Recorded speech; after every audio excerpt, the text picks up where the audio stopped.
first live edition of Elk Talk. And thanks to the great folks at Bowtech, at Leupold, and the Rocky Mountain Elk Foundation, we've come up with this idea that every Wednesday, same time, we're going to be taking your questions, and I'm going to be doing my best to answer them. But I have to preface it by saying I am not an elk expert. I'm just one of those lucky guys who gets to go on 6 to 8 elk hunts a year, either my hunts or with friends, in all kinds of different places, all kinds of different terrain and season types. And it's mostly been an experience of trial and error for me, with a lot of error. So hopefully I'm smart enough I won't make the same mistake all the time.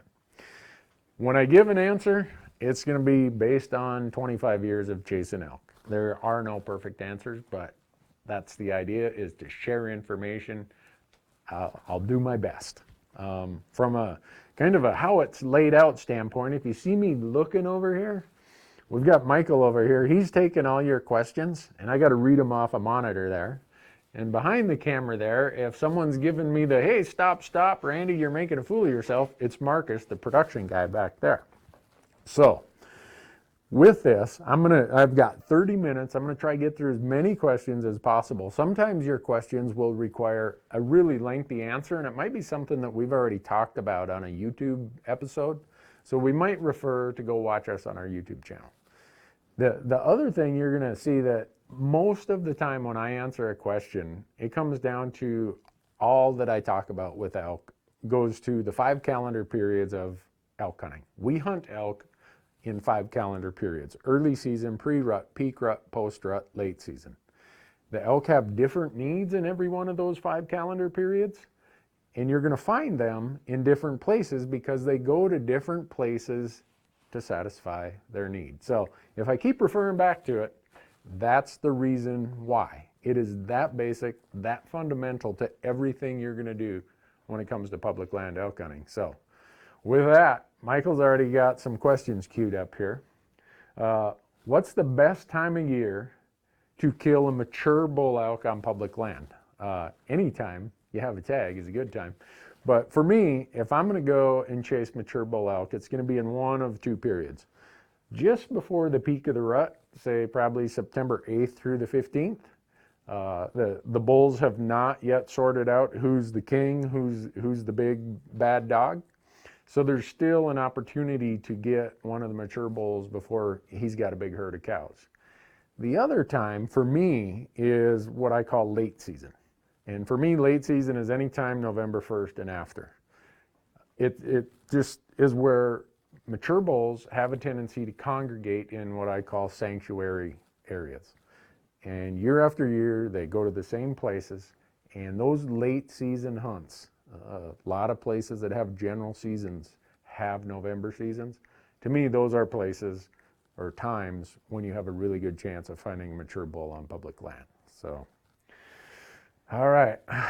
Ooh, what do you do when bulls are not bugling during a hunt? This applies mostly to pre-rut, peak rut, and possibly a little bit of the post-rut. For me, I keep moving and moving and moving. The amount of terrain that I will cover in archery season is a lot. Last year I was doing an archery hunt with Corey Jacobson in New Mexico. In 7 days, we calculated, according to Corey's GPS, we had walked 80 some miles. That's how much we're moving to find where the elk are. The bulls are moving to wherever the cows are, and the cows are going to be where the good feed is.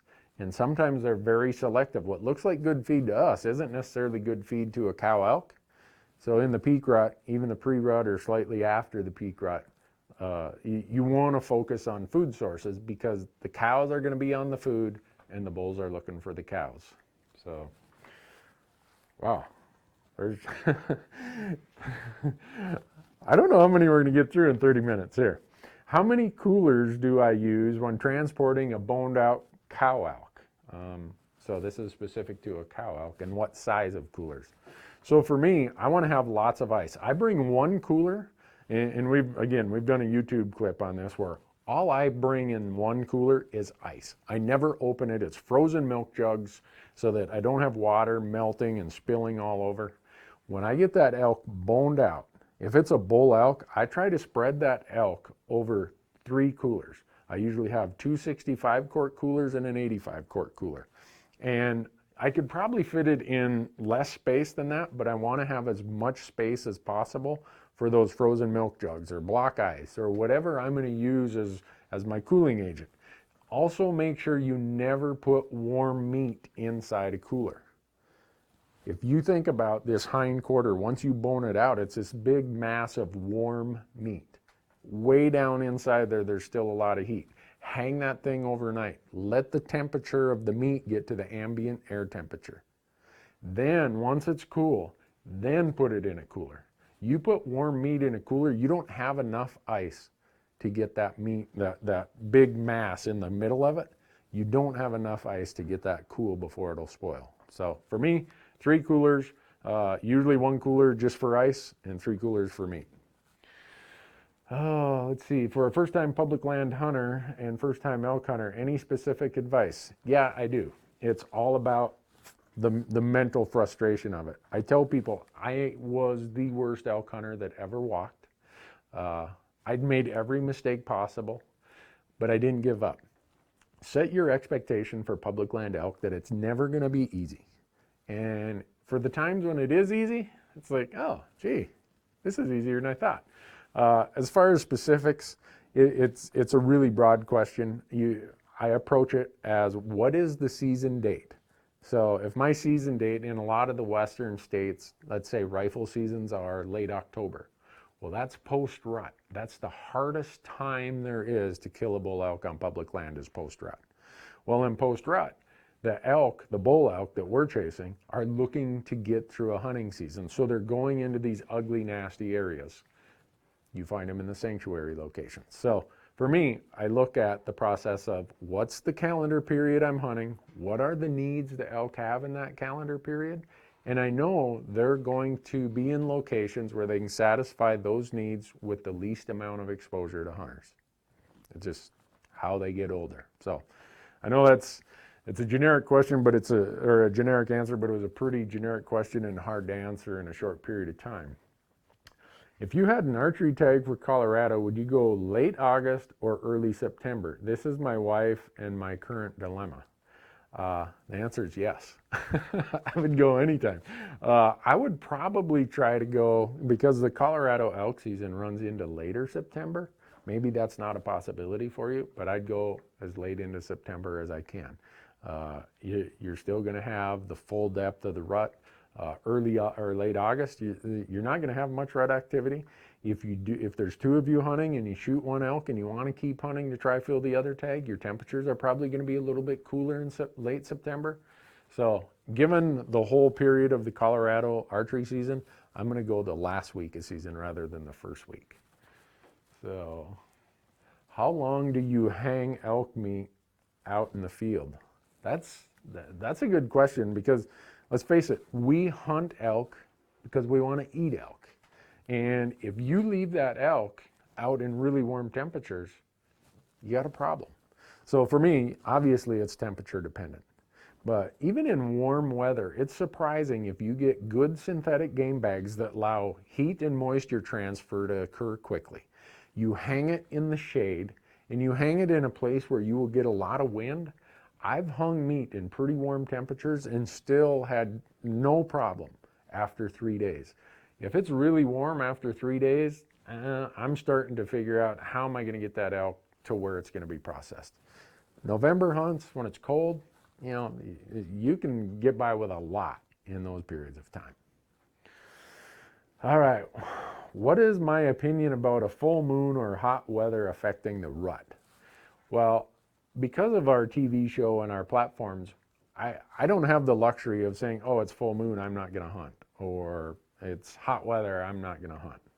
I have to hunt no matter the moon phase, no matter the weather. For me, I've really not found any influence that the full moon has. If you think about how elk rut, they have this peak because they have a set gestation period in the cows, and they have to drop those calves at a certain time in late May, early June. They don't care about the full moon. Yeah, they might do more of their rutting at night, so we don't see them as much. especially in hot weather, that weather is really a determining factor about how active they are during the day versus the night. The rut's still going on. It's just a matter of whether or not it's happening during the day while we're out there hunting, or whether it's mostly happening at night. All right, this one's from Matt. If you are elk hunting and you're going to glass with binos on a tripod, would you use 10 power or 12 power, and why? If I'm strictly in a glassing situation and I'm going to be bringing a big pair of binoculars, I'm going to try bring 15 power. Leupold has a new 15 by 56 binocular that I've been using, and it's amazing how much a 15 power binocular on a tripod benefits your glassing. Now, if this is the same binos you're going to be using that you carry around your neck, and when you're walking through the woods or you're hiking the trails, you're going to be using those, I'm going with 8 or 10s versus 10 or 12s. And whether I'm doing 8s or 10s depends on how much cover and how far away I think I'm going to be glassing. So let's see. You never seem to talk about cooking elk. How about a couple simple go-to recipes? Really, we don't talk about cooking it enough. We're going to have to fix that. We eat a lot of elk when we're out in the field. We eat a lot of when we go on 2-3 week road trips, we're getting hungry for good, high quality protein. So if we shoot an elk or an antelope, a deer, whatever, sometimes we'll cook it right in camp. And the simplest camp recipes that I have is you can use a multitude of marinade mixes. I just use a really simple marinade, even if it's the Lowry's or whatever you got to get at the store. I marinate for 3, 4, 5 hours, and then I cook really slow on a grill. I know that's not like a super special recipe. The other thing, I love roasts.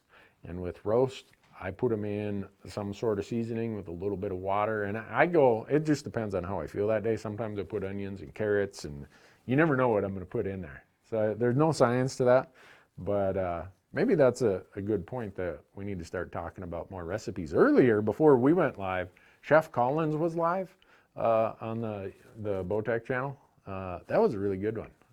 They cooked a venison backstrap. All right, Randy, how do you locate where trailheads are? I'm a flatlander, but when you go to a new location, what resources do you use to find all the trailheads? There's a multitude of resources you can use.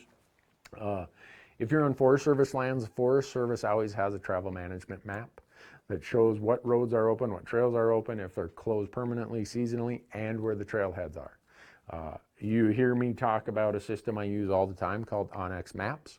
Onyx Maps on their Hunt app, it's a smartphone app, or on their web map system, have all those trailheads in there. Usually you're going to need a map, whether it's a BLM or Forest Service map, or you just go with something like Onyx Maps. All right, for our new or young hunters, what's your #1 safety go-to tip that I can offer? Safety is super important. We never take safety for granted in our production. In fact, some of you are surprised that we don't shoot certain animals that are out there. The reason we don't have a quick get ready and shoot strategy is we do not let any hunter carry a round in the chamber. Yes, in the magazine, never in the chamber. And I see people do it all the time. There is no elk in the world that is worth carrying a live round in the chamber and relying on a mechanical device like a safety. That's how we do it. We have chaos going on when we see an animal. We got camera guys moving around. We might have a guest hunter, whatever. We are never going to carry a live round in the chamber, ever. You can't have an accidental discharge. You can't have an injury if you don't have a live round in the chamber. So, let's see. How much time do you spend scouting in the field compared to studying a map of a new area? That depends. Depends on my calendar. Usually, we start this time of year. We're not getting notified. Hey, you drew this tag or you drew that tag. So I will spend my whole summer what I call desk scouting and e-scouting. We did a whole YouTube series on that. You can go out to the Randy Newberg Hunter YouTube channel and find all that. But if I can, I've usually got 5 days to sort it out, figure it out, and then pack it out. And for me, I will drop the last day of hunting for an extra day of scouting at the beginning. Scouting to me is about eliminating territory. I can eliminate more terrain, more of the spots I have on my map in one day of scouting than it's how I approach it. I go to a place, I try to have 10 spots on my map. I try to have 2 spots for each of the 5 days. But I might cover 2, 3, 4 of those spots the first day, move and cover 2, 3, 4 of them the next day. By the time the second or third day is done, I've eliminated most of the unproductive spots, and now just focusing on the places where I've seen elk, I've seen their sign, I know they are there. So I don't get as much time because of my calendar to spend field scouting as I do desk scouting. And to that point, a lot of you will have an October or November tag, and you will come out in July or August to scout. And it'll give you some benefit of knowing where the roads and trails are, how the terrain lays out. But understand that elk in July and August, when you're out here scouting, they're going to be in completely different places in October or November. So it's okay to come and scout to learn the lay of the land, learn the roads, the trails, but don't make that your plan if your hunt is 2-3 months away. Oh, what's the smallest caliber you would use elk hunting? For me, probably one of the 25 calibers is as low as I would go. You've seen me hunt with 7mm, 08. My preferred are the 30 calibers. You ask that, you're going to get a million questions from a million people. The number one thing is know how to use your rifle. Know what your bullet does. Use high quality bullets and practice. Make good shots as far as shot placement. And the same goes for archery. I mean, I'm talking about rifle, but for archery, it's the same thing. Shot placement, accuracy, and quality equipment goes a mile, goes more than a mile. That's what's going to do it for you.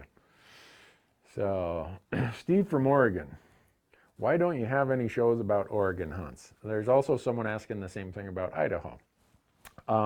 Part of it is our calendar and when we have to apply for tags. Oregon, Idaho are later in the application process compared to Arizona and Wyoming, Utah, Nevada, a few others. But also we look at where is a good opportunity for the average person who's a traveling hunter to go and hunt. Oregon and Idaho are good locations, good opportunity hunts. For the non-resident hunter that we normally try to depict what their opportunity is, Oregon is expensive and a very small percentage of the tags get allocated to non-residents, which I completely understand. If I was a resident, that's how I'd want it too. But that's kind of why Oregon seldom makes it on our list. That said, my number one bucket item list right now that I've never done before is Roosevelt elk. So hopefully in the next year or two, you won't have to ask the question about Oregon. So how do you find elk/bulls when glassing is not an option due to timber and lack of vantage points? I go to someplace else. I don't hunt big expanses of dark timber. I don't hunt big flat areas. Maybe in the rut I will, because then you're listening and it's a vocal hunt. But if it's anything other than the rut, I'm going and I'm hunting broken areas, I'm hunting burns, I'm hunting topography that creates edge areas, avalanche chutes, and I'm going to places where I can get to some sort of elevation, especially October, November, and December, because those are key glassing periods. I'm not going to waste my time in dark timber. I can't see anything. I got to get to some place that's a vantage point where I can glass that basin, that ridge, down in that cut. I want to be able to glass 4, 5, 6 likely locations from one glassing vantage. So that might not be the answer you're expecting, but if that's what it looks like, I just cross that off my map and say, this is not a place to find a lot of elk. If a unit in Arizona requires 7 points now to draw, how many points will it likely be in 7 years with point creep factored in? That's a good question. Who knows? I wish I could answer that, but you really don't know. Depends on how many people keep applying for Arizona. Do they have to cut back tags because of drought or because of something else? Will they change their bonus point system? You never know. One thing you do know about all these western states and their elaborate schemes of bonus point systems, what you start applying for today, give it 10 years, they're going to tweak and alter that system, and it's going to be slightly different than what you thought you were buying. So, all right. What bow am I shooting this year? Well, it's interesting that you say that, because right here behind me is my bow for this year. See if I can tip everything over.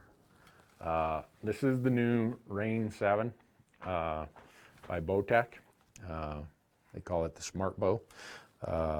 And you'll see I've got it outfitted with the same stuff I've had for years. Got the black gold sight, tight spot quiver, ripcord fall away rest. And I've been shooting Bowtech bows for, trying to remember how long, a long time. So that's what I'll be shooting this year. I can assure you that my equipment is never the weak link in the equation. I am always the weak link in the equation. No matter how hard I practice, whether it's with rifle, with bow, I've never had an equipment problem. It's always been operator error. So once elk are spooked from an area, do you forget that area, or will the elk return during the hunting season? It depends which season. When you say hunting season, if you spook them in the rut, they're moving a lot. They're pushing cows. They're probably going to be back in there. If it's one of those sanctuary periods of, starting from, let's say, 1st of November to December, once you bump them, they're going to go find a different sanctuary. The odds are they're not coming back there. In October, same rule applies for the most part, the last half of October. If you bump them, they're going to find someplace else. That's been my experience. Since I only have 5 days on any hunt, regardless whether it's a 10-day season or an 8-day season, I only have 5 days. If I bump them, I better take advantage of that opportunity. That's why I glass a lot. I don't want to just plow in there and be bumping elk. I want to sit there and look and glass and see where they're at. Once I find them, I might not be able to get to them that evening before dark. But the next morning, I'm going in the daylight or in the dark, and when daylight comes, I'm going to be there and I'm going to kill that bull. The same could apply where, all right, I saw them in the morning. I can't get there that morning before they go to bed. I'm going to use the daylight hour to get in a shooting position, and I'm killing that bull in the last half hour of daylight. Have you noticed the rut coming in later and later as years pass in Colorado? We go Labor Day week, and every year, and it seems like it's getting later in the week each year. I can't say that I do notice it, because I'm usually somewhere else. I'm usually not in Colorado during the rut. I'm usually in Montana. Last year I was in New Mexico. This year I'm going to be in Wyoming and Montana. So I wish I could answer the question, but I really haven't noticed it in the places I do hunt. How many miles do you hike in a 5-day elk hunt? I think I kind of referred to that earlier when I talked about hunting in New Mexico with Corey Jacobson. But for us, for these public land hunts, we are averaging anywhere from 8 to 12 miles a day. That's a lot of hiking. That's a lot of walking. But that is where the mature bulls get pushed. And if you go and read anything that I write about elk hunting, listen to any of my seminars, follow some of the stuff on our Facebook pages or our YouTube channel, you will see I'm always talking about how do I get as far as possible from motorized roads and motorized trails. That's not a political statement on motorized travel. That's just a fact that all the research shows that elk try to be at least a mile away from those places. That means we got to do a lot of hiking. Which firearm season is your favorite in New Mexico? Yes, all of them. There's not a bad firearm season in New Mexico. But like pretty much all places, I'd prefer to go in the first rifle season in New Mexico if I was given my chance. Oh, I was wondering how long you spend in one area. Do you spend half a day hiking and then going back to camp? Assuming you see no bulls or hear no bugles, do you abandon that? So when I commit to an area for a day, I'm in there for the whole day. I, I put places on my map to say, all right, if I go into this basin or this drainage, I've got 5, 6 spots that I know are good, and I'm staying in there. I'm going in way before the sun comes up.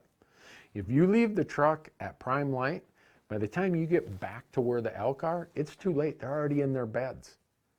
You have to be comfortable navigating and leaving in the dark, getting there before the sun comes up. Spend the whole day in that basin, and it can be boring as can be. In the late season, if it's really cold, I build a fire and I stay there until the absolute end of shooting light, and I walk back out in the dark. And if I don't see anything, then I'll go to another basin where I have 5 or 6 spots in mind.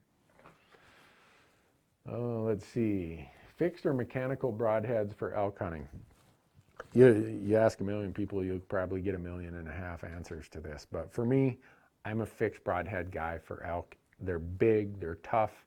You think about just the physics of how a fixed blade works versus an expandable. If possible, I want a hole through each side. I want 2 blood holes rather than 1. It's easier to trail. And part of it is I've grew up, ever since I started archery, I've been using fixed blades.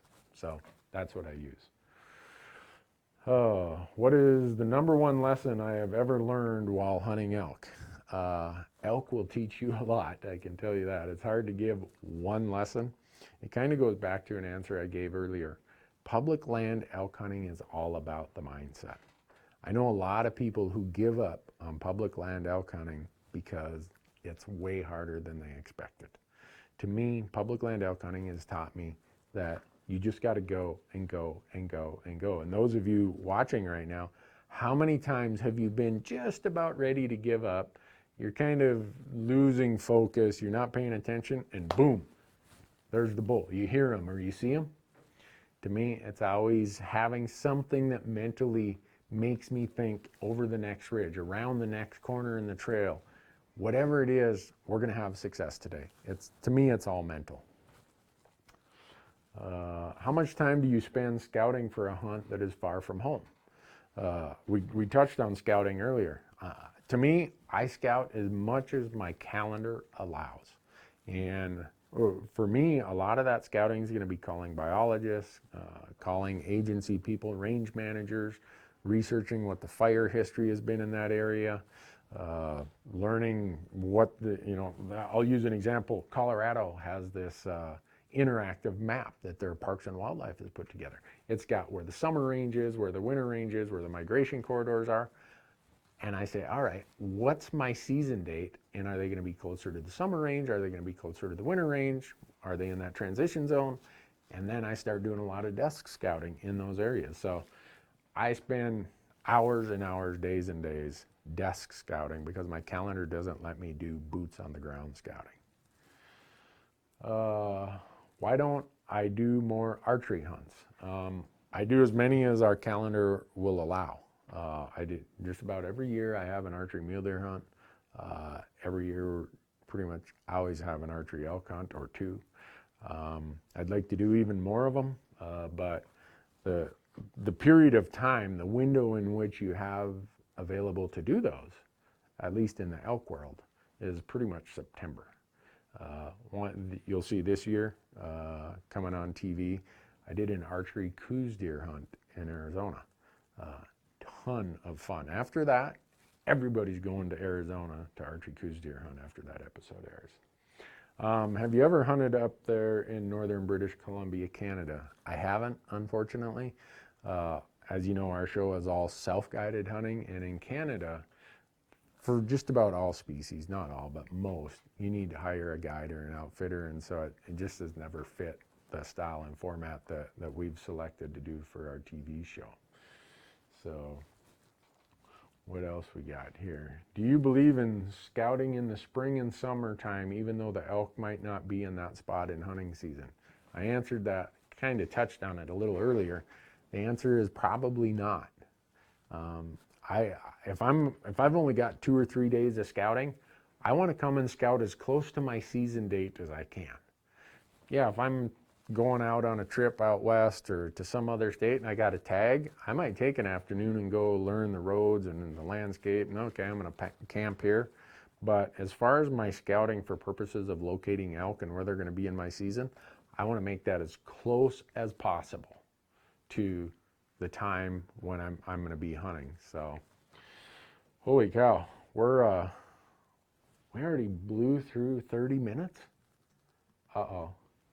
We didn't get through, I'm sorry, folks, we didn't get through hardly a small portion of the questions. Dang it. But anyhow, I want to thank you all for watching. I want to thank Bowtech, Leupold, and the Rocky Mountain Elk Foundation for making this possible. This is kind of a fly by the seat of our pants. I'm accustomed to TV where you film something and 10 months later, it gets aired. We're filming it and less than 10 seconds later, it's getting aired. But what we want your feedback, what you thought of this. We want your questions. We hope you'll share this event every Wednesday night. Let all your friends and family and people you hunt with, let them know about it. We're talking with Bowtech and Elk Foundation and Leupold. We're trying to come up with some really cool packages, prizes, and giveaways for this event. But mostly we want to engage with you and do our best to answer questions, because I get so many emails, private messages, Facebook messages.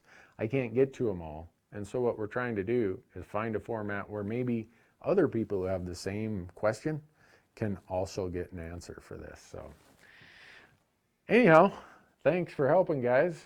Thanks for everyone for watching, and we'll see you next week.